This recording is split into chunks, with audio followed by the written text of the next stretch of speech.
Hare Krishna. Well, welcome everybody, and there are so many devotees here more qualified to speak than I am. It's a little embarrassing. We came here in 1974, walked in the door of that temple building, and there was a fragrance. It smelled like wood smoke, incense, cow dung, the fragrance that comes from the ghee wick when it goes out, and milk, and cow manure. And it was quite startling.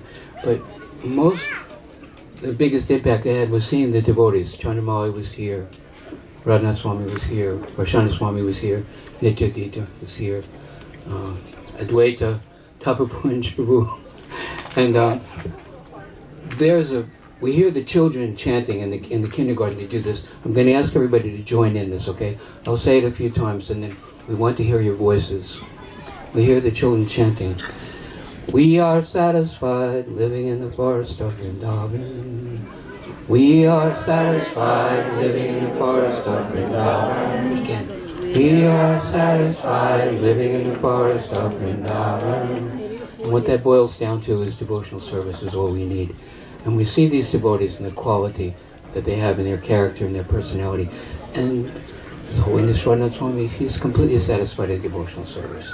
Not just tolerating, but blissful and joyful and grateful for that kind of a life. I'm going to try to keep this very short because you guys have been sitting here so long. I'll try to tell maybe one story.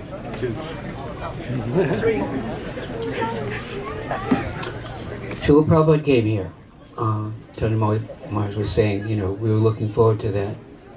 And on his request, with his vision, that offering an alternative to materialistic society, that there would be devotees exhibiting a three-dimensional quality of life.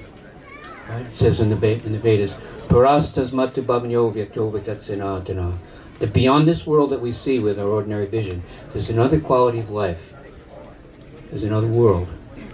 And there, Krishna's in the center, and everyone loves everyone. Sundakar Prabhu used to say all the time, underneath everything, everybody loves everybody. Which is kind of radical, do you remember that?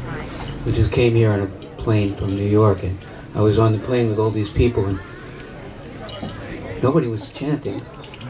Maybe they were chanting something I didn't know, but each person was practically unaware of, didn't care whether the person next to them lived or died. That's material life. It's cold, everybody in a bubble, me, and you if it has something to do with me, otherwise forget you, right? Which is what the material world is like. But by Krishna's grace, Rupa Goswami says, when we reawaken our love for Krishna, our genuine affection for everyone is reawakened. So I'll tell a quick story about our experience with Srila Prabhupada's visit that indicated something that Prabhupada told us is for everyone, actually. We know the Wellness Center, that little building across the way from the RVC building. So that used to be up the hill on the other side of the street. Varshana Maharaj picked it up, brought it down the hill, and moved it on the other side of the street. And when Srila Prabhupada came here in 1974, there was no lakes, no RVC building, no lodge, no guest cabins. It was just jungle, Prabhupada said, jungle. But that little house, we had just purchased that property. It was the best we had. So we offered that for Srila Prabhupada's residence when he stayed here. So I was living here. I had hitchhiked here from New York. And basically useless. They tried to put me where I do the least damage. So my service when Prabhupada was here was I was supposed to guard his house at night. Sometimes our neighbors, we have a lot of nice neighbors, and some of them are like hillbilly, redneck, rascal, wahoo quality people, and they would come riding through Bahulaban and along the Palace Road there in their pickup truck shooting guns in the night and yelling. So Prabhupada's house was right on the road, that little wellness center house that we call the Grey House. And so I was supposed to stand in front of Prabhupada's house. he gave me a shotgun and a .38 pistol, which is ridiculous because, you know, Prabhupada's actually protecting us. How could we actually think about protecting him? But we made that endeavor. So in those days, it was 1974, Srila Prabhupada had already been traveling and preaching for quite a few years. There were thousands of devotees already.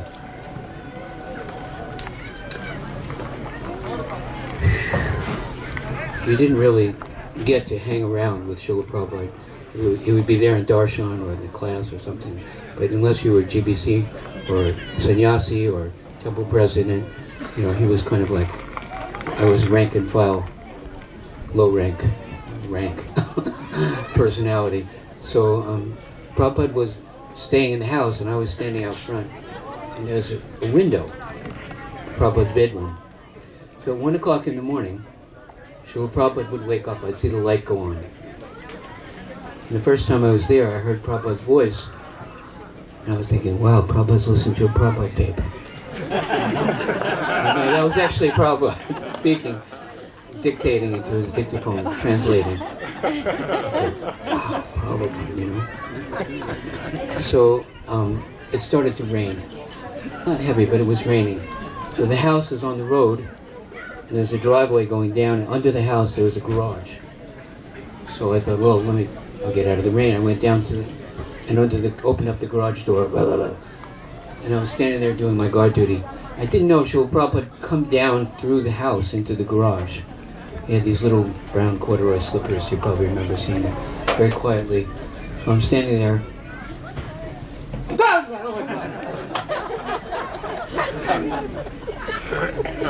I offered obeisances. And he Prabhupada, how can I serve you? What do you say? I mean, what do you say to Prabhupada, right? So he went like this with his lips. You ever see him do that? You can go where I won't go. So Srila Prabhupada had just flown from Tokyo to San Francisco to Los Angeles to Dallas to Chicago to New Orleans to New York to Pittsburgh, came to New Vrindaban, he's going back to New York, flying to London and India. He's traveling over the world. I had two boots. I had a red boot and a black boot. I had no money. I had no ID. I had no desire to go anywhere or means to go anywhere. You can go where I won't go. I said, Prabhupada, where won't you go? To the future. I was like, the future? The heck is he talking about? He wants me to build a time machine, go to the future? And he said, and how you treat the people there, you show them how Krishna loves them. So I just closed my eyes like this. I don't know what? When I opened my eyes, he had already gone back upstairs. He just laid that on me and split, you know. It's like, oh, great. Well, here we are 50 years later, 50 years. My service in Tompkins Square Park in New York, we're distributing Krishna's prasadam for the homeless people in the street. It was kind of prophetic. We haven't missed a day in 24 years. When they first asked me to do that, I was like, what? You know, as usual, like Mars was saying, you know, sometimes you're asked to do something that's completely beyond your experience or comfort zone. But we've taken it up. And what Srila Prabhupada had to say to me, as usual, it's an instruction for all of us. So please hear this.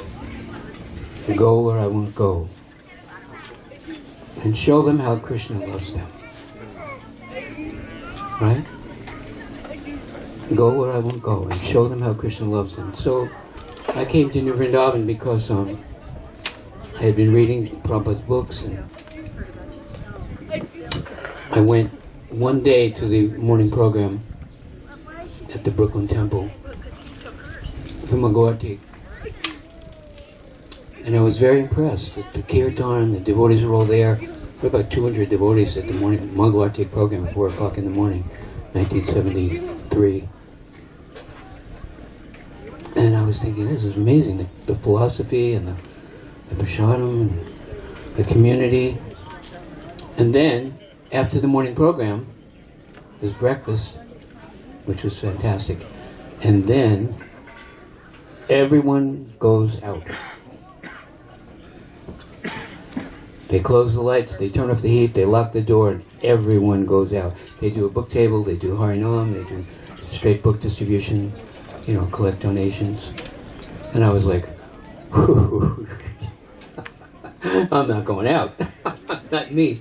I'm not going to go out and solicit and ask people for donations, And then I heard about the New Vrindavan farm. I saw some friend of mine had a book with the BTG magazine, picture of the cow. I thought, now that's a great thing. Go to the farm. When they want to, they'll come there, then we'll preach to them.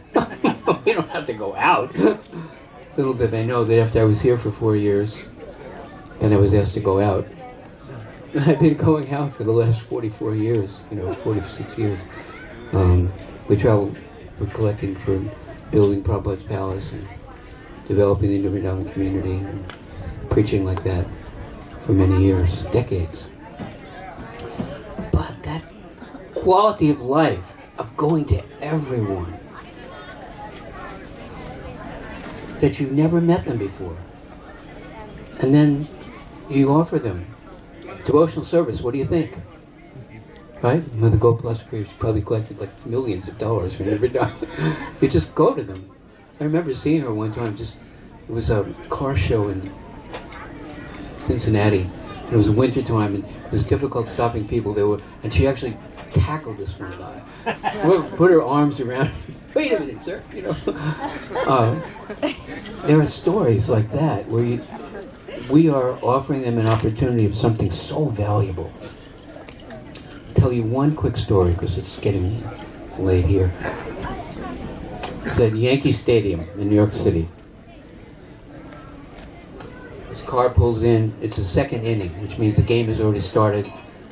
The guy, great big, looked like a linebacker for the Green Bay Packers, with great big body in a big SUV. And I was exhausted. I'd already talked to 300 cars coming in. When the cars come, we stop and speak to them. I said, "Sir, may I speak to him?" "What do you want?" It's like, this guy doesn't want to talk to me. I'm tired. Have a good day, He said, "What are you doing out here?" So I walked away a few steps and I thought, he made a mistake. What did he do? Domino. He asked a question. "What do you want? What are you doing out here?" I was like, okay, forget it. Okay, Krishna. One more person. I went back. I said, "Sir." And he was fiddling around his vehicle trying to get out. All his friends were probably in the stadium already.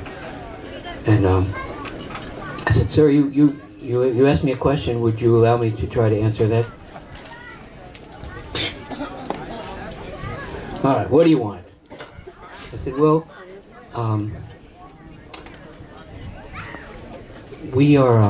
we're distributing hot meals to the homeless people in the street in the Lower East Side in Manhattan. We're feeding the homeless. That's one level of what we're doing.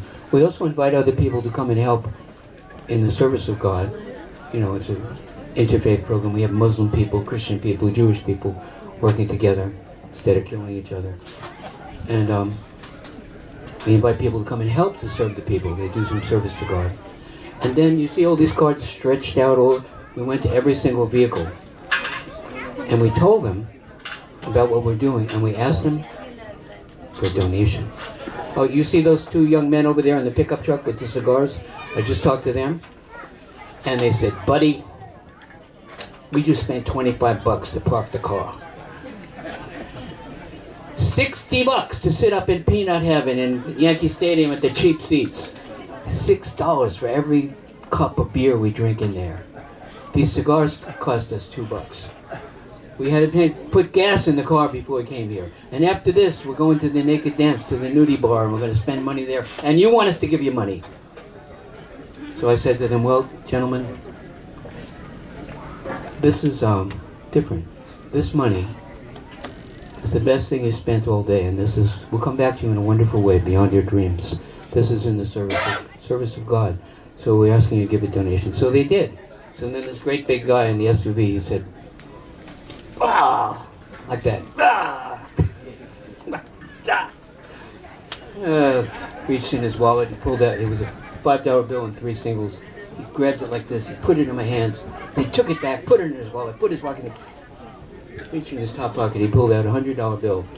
He said, I'm giving this to you with both hands, and I thank you very much for speaking to me. I'm sorry I spoke harshly to you. Right? Haribol! Giant problem, but because we're there, because we care about them. They may misperceive what we're doing while we're there, but we're there. Not because we wanted to go there, but because Prabhupada asked us to, and because we love them, because Krishna loves them. And Krishna loves all of you. He really does. And so we are called upon, by one means or another, with whatever ability, whatever facility, whatever intelligence we have, to offer Krishna's devotional service to others. You can go or I won't go, Prabhupada said, and show them how Krishna loves them. So where do we go with a talk like this? At the end we say, how wonderful is Krishna? Can everyone say how wonderful is Krishna? How wonderful is Krishna? How wonderful is Srila Prabhupada? Alright, that's where we're going. Not that I'm great, but Srila Prabhupada's so wonderful. And I'm very grateful to be here and to share a little bit with you. All glorious to devotional service of Srila Prabhupada.